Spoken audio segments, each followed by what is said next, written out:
بسم اللہ الرحمن الرحیم۔ السلام علیکم۔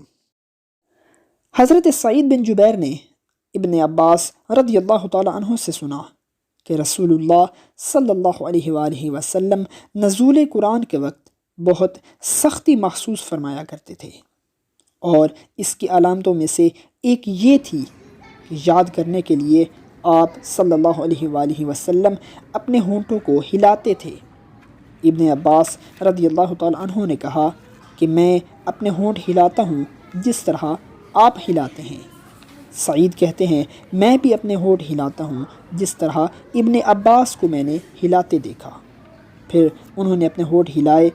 ابن عباس نے کہا پھر یہ آیت اتری کہ اے محمد صلی اللہ علیہ وسلم، قرآن کو جلد جلد یاد کرنے کے لیے اپنی زبان نہ ہلائیے، اس کا جمع کر دینا اور پڑھا دینا ہمارا ذمہ ہے۔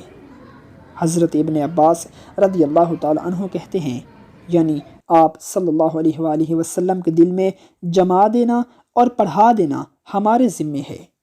پھر جب ہم پڑھ چکیں تو اس پڑھے ہوئے کی اتباع کریے۔ ابن عباس رضی اللہ تعالیٰ عنہ فرماتے ہیں اس کا مطلب یہ ہے کہ آپ صلی اللہ علیہ وآلہ وسلم اس کو خاموشی کے ساتھ سنتے رہیے، اس کے بعد مطلب سمجھا دینا ہمارے ذمے ہے۔ پھر یقیناً یہ ہماری ذمہ داری ہے کہ آپ صلی اللہ علیہ وسلم اس کو پڑھو یعنی اس کو محفوظ کر سکو۔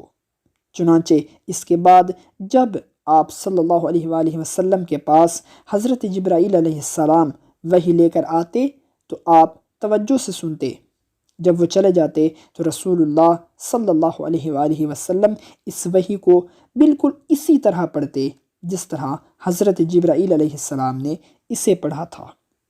صحیح بخاری جلد 1 باب وحی کا بیان، حدیث نمبر 5۔